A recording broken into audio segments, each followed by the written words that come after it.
meus queridos alunos e alunas. Em nossa aula de hoje, vamos continuar o assunto O Olhar dos Artistas Viajantes no Brasil. O assunto que nós vamos estudar está no capítulo 1 do livro Mosaico Arte. Vamos corrigir e comentar a primeira atividade complementar. Vamos conhecer um pouco de Jean-Baptiste Debré, chamado de A Alma da Missão Artística Francesa. Debré não se limitou à sua excepcional habilidade como desenhista. Ele reuniu notas e organizou um vasto material sobre aspectos econômicos, políticos, sociais, geográficos e etc., durante os 15 anos em que permaneceu no Brasil. Desenvolveu um trabalho sem trégua. Sua objetividade e imparcialidade na fixação das características da vida brasileira causou escândalo na corte, ao desenhar e descrever cenas da realidade em que vivia o escravo. Despertou a inimizade e a oposição dos mais conservadores. Veja a ilustração O Jantar Brasileiro. Observe que o escravismo era o pilar de sustentação econômica e social, pois, por aqui, no Brasil, quem trabalhava mesmo eram os escravos. Os primeiros aspectos que chamam a atenção ao observar as cenas retratadas na ilustração desse volume é a extrema facilidade na qual conseguimos identificar os livres e os cativos. Perceba que isso se dá quase que exclusivamente pela cor da pele. De forma secundária, essa diferenciação é feita também pelo fato de que alguns negros servem, é o caso da negra que abana o casal, e de que os outros estão à disposição dos brancos para atender a qualquer situação ou solicitação que porventura surja. A farta mesa devorada pelo casal é um ponto estratégico para refletirmos sobre a desigualdade social existente na época. Seu trabalho foi essencial para retratar o cotidiano do Brasil colonial. Além de catalogar, por meio de registros de desenhos, a fauna e a flora brasileira, Debré também desenhou a bandeira do Império do Brasil, composta pelo retângulo verde e o losango amarelo. Vamos para a primeira questão. Vivemos hoje em um mundo repleto de apelos visuais e facilidades da vida moderna. Anterior à invenção da fotografia, como era feita a representação de paisagens, pessoas, lugares, comemorações e costumes? Antes da invenção da fotografia, as primeiras representações da natureza brasileira eram feitas por artistas europeus através de desenhos, pinturas, gravuras e ilustrações. Mesmo ilustrações científicas e anotações botânicas estavam impregnadas da cultura e da forma europeia de ver e compreender o mundo daquela época. E foi com esse olhar estrangeiro que aprendemos a olhar para nós mesmos. Segunda questão: por que podemos ter uma noção de como era o Brasil nos séculos 17, 18 e 19? Ora, devido aos trabalhos dos artistas viajantes que por aqui passaram e fizeram registros de nossa paisagem, fauna, flora e tipos físicos. Através das produções desses artistas, em pinturas, ilustrações e gravuras, podemos observar diversas imagens significativas da vida cotidiana e da natureza brasileira. Terceira questão.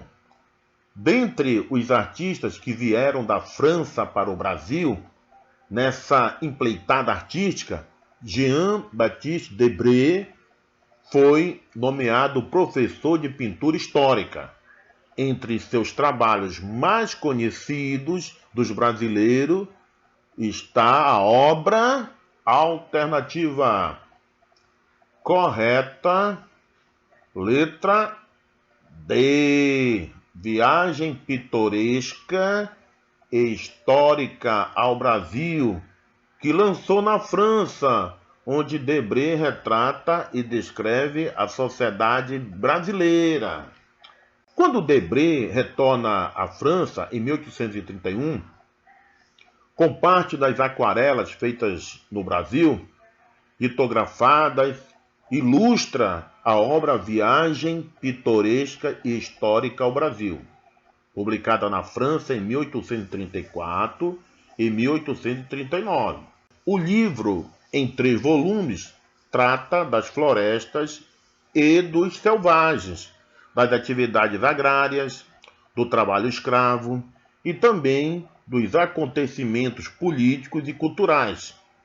Destaca-se a preocupação documental do artista, que representa cenas típicas de atividades e costumes do Rio de Janeiro, procurando traçar um painel social da cidade. Apresenta muitos aspectos relacionados ao trabalho escravo, ora acentuando o lado mais expansivo das relações sociais, ora expondo serviços extenuantes, como os dos carregadores e trabalhadores das moendas. Mostra o trabalho dos negros de ganho, assim chamados porque percorriam as ruas da cidade, prestando vários tipos de serviços e repassavam aos seus donos o ganho das vendas. Quarta questão. Observe a reprodução do famoso quadro de Pedro Américo e faça uma leitura dessa obra, que é sem dúvida acadêmica e ligada ao neoclassicismo. O quadro O Grito do Ipiranga, ou Independência ou Morte, de Pedro Américo, é uma das mais emblemáticas imagens da história do Brasil. A pintura de Pedro Américo faz parte da chamada Escola Romântica, um estilo artístico que vigorou na França em meados do século XIX e que teve entre suas características a exaltação dos sentimentos nacionalistas. Os temas históricos que glorificavam o passado nacional tornaram-se muito populares. Em suas obras, os pintores procuravam comover o espectador, exaltar a coragem, dignificar e heroicizar os personagens nacionais.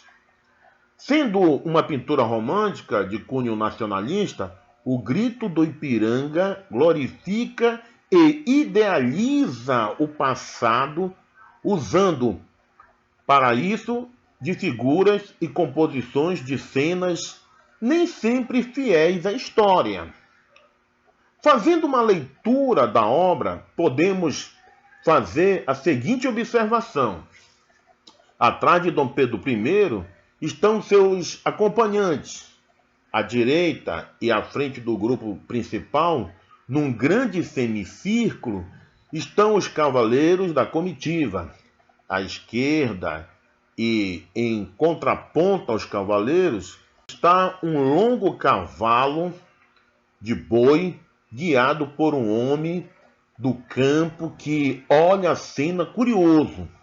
Com esse movimento e imponência, fazem do gesto de Dom Pedro I, na concepção do pintor, um momento privilegiado da história do Brasil. Quinta questão. Observe a pintura Moema, de Vitor Meirelles. Em seu contexto de origem, o que o quadro retrata? Alternativa correta, letra D. A morte de Moema, índia apaixonada por Caramuru, que morre afogada ao tentar alcançar o barco no qual Caramuru retornava para Portugal. É importante que você saiba que a obra não reproduz uma cena do poema épico Caramuru, do Frei José de Santa Rita Durão. Trata-se de uma interpretação de Vitor Meirelles acerca do destino da Índia, que emerge nas águas após ser rejeitada por seu amado Caramuru. Fazendo uma leitura da obra, podemos fazer a seguinte observação: o corpo morto de Moema preenche o espaço inferior da tela e é o elemento central da composição. Em primeiro plano, a Índia está quase completamente nua, lançada à beira-mar. Ao fundo, a paisagem é composta por uma densa vegetação. A paisagem é característica da fase madura de Meirelles. Preenche todo o fundo da obra, quase invadindo o primeiro plano, o que dá unidade à cena, concede a ela maior veracidade histórica. Com tal composição, o quadro corresponde à tradição pictórica de nus estendidos sobre paisagens naturais, sendo seus corpos sempre idealizados e retratados adormecidos ou mortos, respeitando a moralidade da época. Sexta questão. O movimento renascentista propaga a ênfase no estudo do mundo descoberto, do conhecimento obtido gradualmente a partir da observação e experimentação científica. A partir do século XVIII, artistas de diferentes nações embarcam em expedições à América Latina, com o intuito de registrar a geografia dos territórios explorados, a fauna, a flora e a vida humana. Afirmação 1. As primeiras imagens desse mundo, até então desconhecido para os europeus, foram feitas apenas com base nos relatos dos viajantes que estiveram em terras americanas. Afirmação 2. Juan Moris Rugendas realizou uma série de pinturas a óleo em que retratava a floresta de forma idealizada. Afirmação 3. Nicolas Antoine Tunay, Jean-Baptiste Debré e Rugendas figuram entre os principais nomes de artistas viajantes que atuaram na América Latina. Afirmação 4. A função atribuída aos artistas viajantes tinha o intuito de registrar e catalogar a natureza que tanto aguçava sua curiosidade. Assinale quais dessas afirmativas estão corretas. A alternativa correta, a letra D. Todas as afirmativas estão corretas. Ora, é importante chamar a atenção para o fato de que as expedições exploratórias contribuíram para a disseminação de inúmeras populações indígenas que, segundo mostram novos estudos, viviam de forma mais sustentável com a floresta, como você pode observar em algumas gravuras de Teodoro de Brahe. Colombo em contato com os nativos, Batalha de Cajamarca. É isso aí, meus queridos. Agora, procurem fazer as outras questões, para que na próxima aula possamos corrigir e comentar. Lembre-se que vocês estão sendo avaliados. Então vamos participar das aulas, vamos fazer as atividades. Um abraço, meus amigos. Fui!